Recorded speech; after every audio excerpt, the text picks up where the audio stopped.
Welcome to Victorious Living.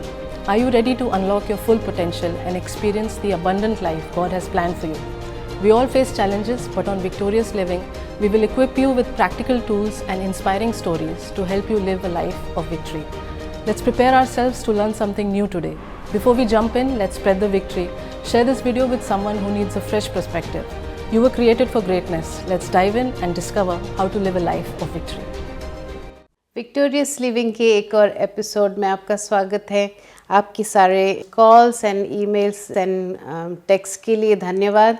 आप लोग बहुत प्यार भेज रहे हैं हमारे प्रोग्राम को और बहुत सारे लोग विश्वास के साथ कॉल कर रहे हैं उनकी डिलीवरेंस के लिए। और एक और अच्छी बात हुई है कि बहुत सारे पास्टर्स भी हमारे साथ जुड़ रहे हैं। पूरे इंडिया में ये प्रोग्राम देखने को मिलता है, एयरटेल चैनल पे भी है। तो आप अगर किसी ऐसे दोस्त को जानते हैं जिनको इस प्रोग्राम की ज़रूरत है, आप ज़रूर उनके साथ शेयर करें। एक बार फिर से आपका स्वागत करती हूँ और आपके प्यार के लिए धन्यवाद। चलिए प्रार्थना करते हैं before we go ahead and start our word today. परमेश्वर पिता, हम धन्यवाद देते हैं आज के दिन के लिए। आप बहुत अच्छे परमेश्वर हैं, भले परमेश्वर है। जितने भी आपकी प्लान्स हमारे लिए हैं वो हमारे हानि के लिए नहीं है परमेश्वर। It's only to prosper us, to give us hope. परमेश्वर, आज एक एक इंसान जो हमें देख रहा है परमेश्वर, उनके लिए हम प्रार्थना करते हैं कि आप उनके घरों में डिलीवरेंस लेके आएंगे परमेश्वर, उनकी ज़िंदगी में डिलीवरेंस लेके आएंगे। जहाँ जहाँ भी उनको आपकी ज़रूरत है, आप आज उनकी नीड्स को पूरा करेंगे यीशु के नाम से, आमीन। अगर आप कुछ समय निकाल सकते हैं तो पेपर पेन ज़रूर निकालिए, कुछ नोट्स लिखिए, क्योंकि कई बार जब हम लिख लेते हैं चीज़ें और जो रेवलेशंस परमेश्वर हमें बता रहे हैं, प्रचारक के अलावा भी आपको आवाज़ परमेश्वर की सुनाई दे सकती है। और अगर आप उनको लिख लेते हैं तो आप हमेशा के लिए ज़िंदगी में उसको याद रख सकते हैं। तो अगर आप थोड़ा सा समय बिना डिस्ट्रैक्शन के हमारे साथ बिता सकते हैं, बहुत अच्छी बात है। आज मैं भजन संहिता 51 से पढ़ूंगी और आप अगर आपके पास बाइबल है तो आप ज़रूर उसको देखिए। वर्स 10 से मैं पढ़ूंगी। आपको दाऊद के बारे में अच्छी तरह से पता है। One of the favourite character I have in Bible is David. David के जीवन में मैं देखती हूँ अनलिमिटेड कामयाबी देखती हूँ, मैं परमेश्वर की फेवर देखती हूँ और मैं ये भी देखती हूँ कि उसने कमी थी, उसकी जीवन में कमी थी। बाइबल अगर बताता है तो वो सच है। और उसके बावजूद परमेश्वर क्यों उसको कहते हैं कि वो मेरे दिल को समझने वाला इंसान, लाइक इंग्लिश में हम ऐसे बताते हैं कि man after my own heart, man after God's own heart. God why he says that कि सब कुछ तो उसने किया है, कमी भी है, स्ट्रगल्स भी हैं और उसके चैलेंजेस भी होके वो गुजरा है। Still God is calling him man after his own heart. ये जो साम है ये डायरेक्टली आफ्टर हिज सिन अगेंस्ट गॉड और बेत्सीवा के साथ जो उसकी सिन के तुरंत बाद परमेश्वर उसको नेथन प्रॉफिट के जरिए से बात करते हैं। और amazing thing about David is जब उसको बताया जाता है कि तुमने कोई गलती की है, वो उसको जस्टिफाई नहीं कर रहा है, वो उसको डिफेंड नहीं कर रहा है, वो स्ट्रेट अवे परमेश्वर की तरफ मुड़ता है और बोलता है कि परमेश्वर मुझे एक सच्चा हृदय दो। इसको शुरुआत की पहला वर्स में पढ़ूंगी, फिर 10 से हम पढ़ेंगे। Have mercy on me, O God, according to your unfailing love, according to your great compassion, blot out my transgressions। जब वो परमेश्वर की तरफ नज़र घुमाता है, जैसे ही उसको पता चलता है कि उसने गलती की, वो तुरंत परमेश्वर के पास जाता है और कहता है कि परमेश्वर, क्योंकि तुम कंपैशनेट हो, क्योंकि तुम्हारा हृदय बहुत अच्छा है, आप मुझे माफ़ करो, क्योंकि आपका जो प्यार है वो अनफेलिंग है। यहाँ पे मैं देखती हूँ कि दाऊद को अच्छी तरह से पता था कि परमेश्वर का प्यार जो है वो कितना गहरा है।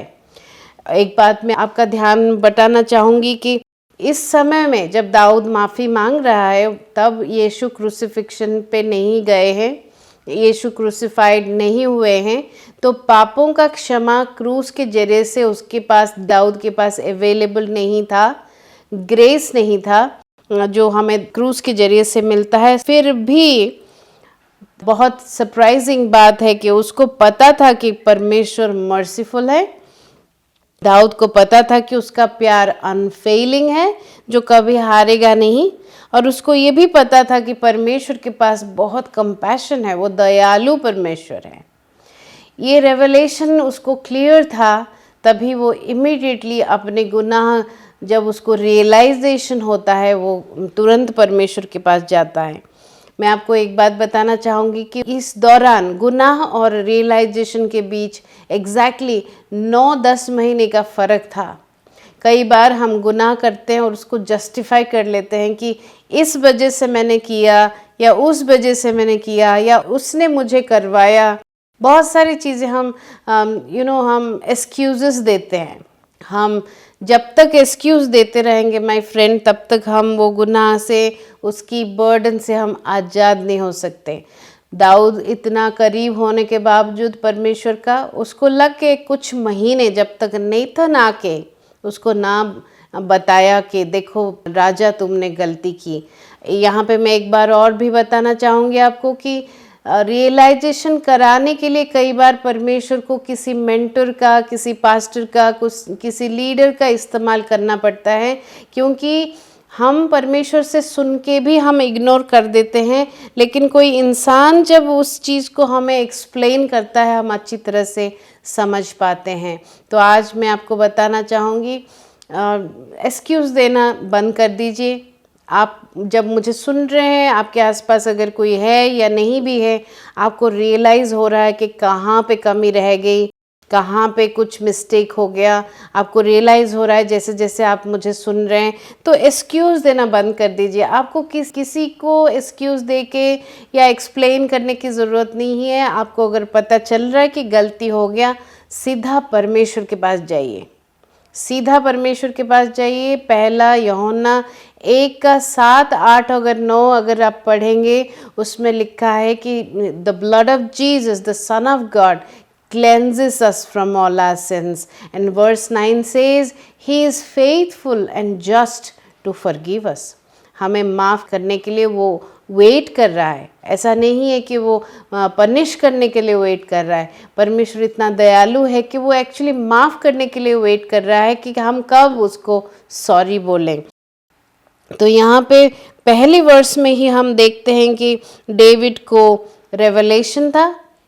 उसने जैसे ही नेथन से सुना कि गलती हुई है, उसको रियलाइजेशन हुआ, उसने तुरंत परमेश्वर की ओर मुख किया।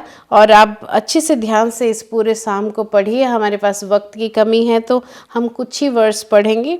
10th में जाएंगे। Create in me a pure heart O God and renew a steadfast spirit in me, do not cast me from your presence और take your holy spirit from me. यहाँ पे हम दाऊद की फिर से रेवलेशन की मैं दाद देती हूँ, अप्रिशिएट करती हूँ कि उसकी लाइफ बड़ा सॉर्टेड था। He knew what he needed in life. कई बार ना हम इतने सारे चीज़ों के पीछे भागते हैं कि हम एक्चुअली भूल जाते हैं कि हमारी एक्चुअल ज़रूरत क्या है। हम बेसिक्स भूल जाते हैं। तो यहाँ पे दाऊद बेसिक्स नहीं भूला था, उसको पता था कि एक प्योर हार्ट होना ज़रूरी है। सो वो क्या कहता है कि renew a steadfast spirit in me, firm spirit in me, do not cast me from your presence. वो कह रहा है कि आप कुछ भी ले लो परमेश्वर, लेकिन अपनी प्रेजेंस से, अपनी आप जो मेरे चारों तरफ हैं, आपसे मैं जो बात कर पा रहा हूँ, आपसे जो मेरी कम्युनियन है, वो कम्युनियन को मुझसे ना छीने। आपकी जो मेरे से कनेक्शन है उसको ना छीने। यहाँ पे दाऊद परमेश्वर को प्लीड कर रहा है कि अपना पवित्र आत्मा को मुझसे ना ले लें। यहाँ पे 2 चीज़ें आपको मैं बताऊंगी वर्स 11 में। मुझे अपने उपस्थिति से अलग ना कर। यानी कि उसको पता था राजा होने के बावजूद, वो तो राजा था, कभी किसी युद्ध में वो हारा नहीं था। उसको परमेश्वर की क्या ज़रूरत है। 4000 टन गोल्ड वो अपने बच्चे के लिए छोड़ के गया, टेम्पल बनाए बोल के। तो आप, ये बहुत पराक्रमी राजा है, ये अगर थोड़ा इग्नोर भी करेगा तो क्या होता, लेकिन उसको अच्छी तरह से पता था, उसको अच्छी तरह से पता था कि परमेश्वर के बिना वो कुछ भी नहीं है। इसीलिए वो 11वीं वर्ष में बोलता है, अपनी उपस्थिति से मुझे अलग न कर और अपनी पवित्र आत्मा को मुझसे ना ले ले। सो ये दोनों चीज़ें एक बिलीवर के जीवन में बहुत इम्पॉर्टेंट है माय फ्रेंड्स। अगर आप परमेश्वर यीशु के साथ चलना चाहते हैं तो उसकी उपस्थिति को समझना ज़रूरी है और उसकी पवित्र आत्मा को समझना ज़रूरी है। मैं रिसेंटली एक सरमन में सुन रही थी कि बहुत सारे लोग उसकी उपस्थिति को तो मांगते हैं बट उसकी पवित्र आत्मा को मांगते हैं, लेकिन पवित्र आत्मा के साथ चलना नहीं जानते हैं। ये बात मेरे दिल को छुआ कि हम सब बहुत बार पवित्र आत्मा को बोलते हैं कि आओ पवित्र आत्मा, आप पवित्र आत्मा, pour out your spirit God. हम पवित्र आत्मा को मांगते तो हैं, लेकिन पवित्र आत्मा के साथ हमें चलना नहीं आता। So I want to tell you that we need a character to contain the presence of God. हमें ऐसा चरित्र में स्ट्रांग होना पड़ेगा कि हम जब पवित्र आत्मा को बुलाएं और जब वो बात हमसे करें तो हम उसकी बात को मान पाएं। क्योंकि कई बार हमें आदत पड़ जाती है परमेश्वर की जो वचन को बोलने की, बिकॉज हमने काफ़ी साल चर्च में बिताया है। We know the language that pleases God और may be the language that pleases the pastor और द लीडर्स, बट जब वाकई में परमेश्वर की उपस्थिति को मेंटेन करके चलना होता है या फिर उसकी बातों को सुन के मानना होता है, हम चूक जाते हैं। क्योंकि परमेश्वर को सब कुछ पता है फ्रेंड। हम एक चीज़ कभी दुनिया में नहीं कर सकते इस जीवन में, is we can not mock God. हम परमेश्वर को उल्लू नहीं बना सकते, हम परमेश्वर को बुद्धू नहीं बना सकते। परमेश्वर को सब कुछ पता है, वो ओमनी प्रेजेंट है, ओमनी पोटेंट गॉड है। तो यहाँ पे एक आज बहुत बड़ा रेवलेशन मैं आपके साथ शेयर करना चाहती हूँ। 12वीं वर्स उसने बोला है कि restore to me the joy of my salvation and grant me a willing spirit to sustain me. मैं देखती हूँ कि काफ़ी सारे बिलीवर्स को जो मैं मिलती हूँ, I see that they are in the church but they have lost the joy of salvation. बहुत सारे हम देखते हैं बिलीवर्स को जो चर्च में हैं, but they have lost the joy of their salvation. मेरा ये मानना है कि कहाँ पे जॉय खोया होगा हमारा, कहाँ पे खो गया। क्योंकि कई बार हम परमेश्वर की उपस्थिति को मांग लेते हैं बट उसके साथ चलते नहीं हैं। हम पवित्र आत्मा को मांग लेते हैं लेकिन उसकी बात मानते नहीं हैं। तो हमारा जो सल्वेशन का जो जॉय था, खुशी था, जो पहली बार जब हम सेव हुए थे, जो हम बहुत खुश हुए थे, वो खुशी हमसे छूट गई। बहुत सारे ऐसे बिलीवर्स को मैं देखती हूँ कि वो चर्च भी जाएंगे, परहैप्स टाइट भी करते हैं, फास्टिंग भी करते होंगे, लेकिन उनकी जॉय नहीं है। उनको आप हंसते हुए नहीं देखेंगे, उनको आप बहुत सारा एंजॉय करते हुए लाइफ को नहीं देखेंगे। Life and ministry and relations and family, everything becomes a burden for them. So क्यों जॉय खो गया? तो अगर हम थोड़ा सा पीछे जाएंगे, कहीं ना कहीं हमने प्रेजेंस के साथ प्रॉपरली फेलोशिप करना हम छोड़ दिया हमने, और पवित्र आत्मा की बातों को मानना बंद कर दिया। पवित्र आत्मा हमारे साथ कभी भी ज़बरदस्ती नहीं करते हैं। आपने अगर पहले भी मेरे प्रोग्राम्स को देखा होगा तो मैं बार बार ये चीज़ें बताती हूँ कि पवित्र आत्मा कभी भी हमारे साथ ज़बरदस्ती नहीं करते हैं। अभी इसी वक्त आपके रूम में वो मौजूद हैं, इसी वक्त हमारे यहाँ स्टूडियो में मौजूद हैं। वो ओमनी प्रेजेंट है, हर जगह वो कण कण में सृष्टि के प्रेजेंट है, लेकिन इतने पावरफुल होने के बावजूद वो नहीं चाहते हैं कि आप ज़बरदस्ती आपकी हैंड ट्विस्ट करके, आपकी परिस्थिति ट्विस्ट करके वो बातों को बनाएं। वो चाहते हैं कि जब वो सॉफ्ट नॉक हो आपके हार्ट में, जो वो सॉफ्टली कुछ बोले, आप उसको सुने और माने। उसमें परमेश्वर को आनंद मिलता है। अगर आपके पास बच्चे हैं, आप कभी भी मार पीट के अपने बच्चों को बातें मनाना पसंद नहीं करते हैं, क्योंकि आपका दिल फिर दुखता है। माँ और बाप होने के नाते आप किस बच्चे को ज़्यादा पसंद करते हैं? जो आपकी बातों को सुन के उसको मान लेता है। हम उस बच्चे को ज़्यादा प्यार करते हैं क्योंकि वो ओबीडिएंट है। परमेश्वर चाहता है कि हम ओबे करें, उसकी बातों को ओबे करें। जब आपका जॉय रिस्टोर होगा माय फ्रेंड, ये बहुत बड़ा रेवलेशन है, उसके बाद ही आप लोगों को रीच कर पाएंगे। अगर आप एक मिनिस्टर हैं, पास्टर हैं, आप सोच रहे हैं कि आपका चर्च क्यों नहीं बढ़ रहा है, या फिर आपकी फेलोशिप में से लोग आके फिर चले जाते हैं, ये वर्ष आपकी प्रॉब्लम सॉल्व करेगा। जैसे ही आपका जॉय रिस्टोर होगा, वैसे ही आपके पास एबिलिटी होगी to teach the transgressors their ways, like verse 13 says, then I will teach transgressors like sinners your ways, God's ways, so that sinners will turn back to you. आप सोच रहे हैं कि मैं लोगों को लॉर्ड में क्यों नहीं लीड कर पा रही हूँ, क्यों नहीं लीड कर पा रहा हूँ, क्यों मैं परमेश्वर की तरफ लोगों को ला नहीं पा रहा हूँ? ये आंसर है।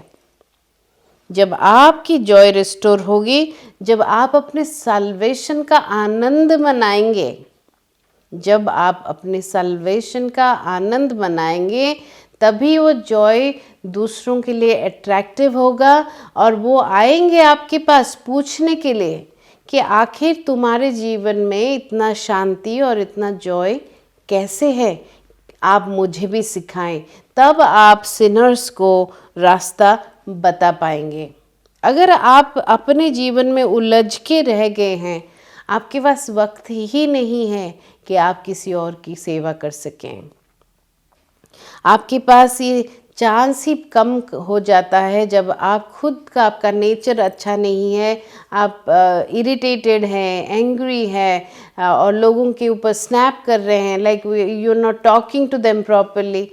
कैसे आप एक परमेश्वर का जीता जागता पुतला बनेंगे इस दुनिया में, जो दूसरों के लिए अट्रैक्टिव होगा, जो आपके पास आएगा पूछने के लिए कि इस दुनिया में इतने सारे संघर्ष जहाँ पे है, इतना सारा प्रॉब्लम जहाँ पे है, आखिर आपके चेहरे पे इतनी शांति क्यों है? ये आपकी टेस्टिमनी है माय फ्रेंड। आपका जॉय, आपकी बचाए जाने का जो सांत्वना है, वो आपकी टेस्टिमनी है, जो आपके चेहरे से, आपकी आँखों से, आपकी बातों से दुनिया को रिफ्लेक्ट करना चाहिए। तभी इस वर्ष के हिसाब से दाऊद के वचन है कि तभी आप सिनर्स को रास्ता बता पाएंगे। वर्ष 13 के हिसाब से हम देखते हैं कि तभी जाके आप बता पाएंगे, सिखा पाएंगे दूसरों को कि परमेश्वर के राज्य में कैसे चलना है। मैं रिक्वेस्ट करूंगी कि अगर आपके पास कम्युनियन है आज, या फिर आप कम्युनियन ले सकते हैं, किचन आपके पास है या बाहर कहीं आप है तो इट्स ओके, आप घर जाके कम्युनियन ले सकते हैं। आप अगर हमें मोबाइल पे देख रहे हैं या लाइव टेलीकास्ट मोबाइल ऐप में देख रहे हैं तो आप घर पहुंच के भी आप कम्युनियन ले सकते हैं। आप अगर टीवी पे देख रहे हैं, घर पे हैं, तो मैं रिक्वेस्ट करूंगी कि सभा के अराउंड एंड में जब मैं प्रार्थना करूं आप ज़रूर कम्युनियन लें, क्योंकि मैं आपको याद दिलाना चाहती हूं यीशु का जो बॉडी हमारे लिए तोड़ा गया, जो उसकी ब्लड हमारे लिए बहाया गया, सिर्फ यही एक चीज़ है जो हमें पूरी दुनिया से अलग करता है। सिर्फ यही चीज़ है हमें सेपरेट कर लेता है हर वो पनिशमेंट से, हर वो लॉ की नियम से, जो दंड से जो हमारे ऊपर आ सकती थी, उससे हमें वो अलग करता है। कम्युनियन को कभी भी लाइटली मत लीजिए। कई सारे डिनोमिनेशंस जो हैं वो मानते नहीं है कि घर पे कम्युनियन होना चाहिए। वो आपकी इच्छा है। आपको अगर लगता है कि मेरी बातों को आपको मानना चाहिए तो आप प्लीज़ कम्युनियन लीजिए घर पे। आप हर बार ले सकते हैं। आप अगर दुखी फील कर रहे हैं तो आप कम्युनियन ले सकते। हर रोज़ आप कम्युनियन को एक अपना जीवन का हिस्सा बना सकते हैं। क्यों? जब यीशु ने रोटी को तोड़ा, वो अपने डिसाइपल्स के साथ खाना खा रहा था। That was dinner time.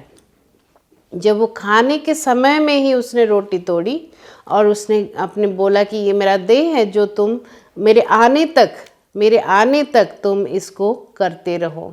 और उसने कप को लिया और बोला कि ये मेरी लहू है जो तुम्हारे लिए मैंने बहाया है, और इसको तुम मेरे आने तक मेरे इंतज़ार करते हुए इसको ले सकते हो। सो अगर आपको अच्छा लग रहा है तो आप घर पे ले सकते हैं, नहीं तो अगर आप चर्च में ले रहे हैं, कम्युनियन सर्विस मिस ना करें। अपने लोकल चर्च में ज़रूर जाएं, क्योंकि लोकल चर्च में बहुत पावर है। आपके ऊपर एक पास्टर होना चाहिए, एक पादरी होना चाहिए, एक लीडर होना चाहिए। आप हमारे साथ भी कांटेक्ट करें, हम आपको हेल्प करेंगे कि आपके लोकल चर्च से आप कैसे जुड़ पाएँ, क्योंकि बॉडी ऑफ क्राइस्ट में पावर है। आप अकेले ये जर्नी को नहीं पूरा कर सकेंगे। It's very difficult to walk alone, so always stay in fellowship. That's my encouragement to you today. So before we end, हमारा समय ऑलरेडी ख़त्म होने वाला है। मैं आपको सिर्फ 3 चीज़ें से समराइज़ करूँगी यहाँ पे कि अपने जॉय को वापस लाइए। अपने जो साल्वेशन का जो खुशी थी, जिस दिन आप पहली बार बचाए गए थे, याद करिए आप कितने खुश हुए थे। आप अपने जॉय को वापस लाइए और परमेश्वर की प्रेजेंस के साथ चलना सीखिए। परमेश्वर की उपस्थिति को कैसे बनाए रखना है, मैं आने वाले समय में दूसरे एपिसोड्स में बताऊंगी कि how we can practise the presence of God. आप उस प्रेजेंस को कैसे बनाए रखेंगे और आप कैसे अपने आप को प्रिपेयर करें in a way that you will be able to teach others. मैं आपको जाते जाते ये बताना चाहूँगी, अगर कोई मिस्टेक हुआ है, समय वेस्ट ना करते हुए तुरंत परमेश्वर के पास जाइए। वो उसने अगर आपको एक्यूज़ ही करना था, कंडेम ही करना था, पनिश ही करना था, तो वो अपने पुत्र को, एक लौते पुत्र को, वो कभी भी क्रूस पे ना देता। Bible says that God so loved the world that he gave his son so that anybody can come to him whosoever he wants. Anybody, यहाँ पे कोई लिमिटेशन नहीं कि कौन उनके लिए आ सकता है। पूरे दुनिया में हर कोई उनके पास आ सकता है। चलिए मैं आपके लिए प्रार्थना करती हूँ। परम पिता परमेश्वर, हम धन्यवाद देते हैं आपके वचन से। आज हमने सीखा आपके साल्वेशन के बारे में, जॉय के बारे में, आपके प्रेजेंस के बारे में। मैं प्रार्थना करती हूँ कि ये जो वचन गया है परमेश्वर लोगों के अंदर, वो देहधारी हो पाए और एक रेवलेशन के तौर पे हमेशा उनकी ज़िंदगी में रह जाए और वो उसको अप्लाई कर सके। आज मैं प्रार्थना करती हूँ परमेश्वर, जहाँ कहीं भी जो कोई भी परेशान है परमेश्वर, पवित्र आत्मा में प्रार्थना करती हूँ कि आप उन पे उतरें, उनके सारी परिस्थितियों को अपने हाथ में लें और सॉल्व करें। I speak deliverance, you are going to manifest freedom in your mind. परमेश्वर पिता, मैं एडवांस में आपको धन्यवाद करती हूँ कि हमारे इस एपिसोड को देखने वाले हर एक वो ऑडियंस के जीवन में आज बहुत सारी गवाहियाँ होंगी। इन यीशु's name I pray, may the Lord bless you, make his face to shine upon you, give you peace and keep you safe all the days of your life. अगली बार फिर से एक और एपिसोड विक्टोरियस लिविंग का आपके पास लाएंगे हम। तब तक आप एनकरेज रहिए, ऑन पर्पस दूसरों के लिए कुछ अच्छा और भला करिए। God bless you. Thank you for joining us today, and I hope you were blessed by this message. Let's use this encouragement to spread hope and light not only in our own lives but also in our families and communities. If this message resonated with you, leave a comment and let us know how God is working in your lives. Stay victorious and be blessed.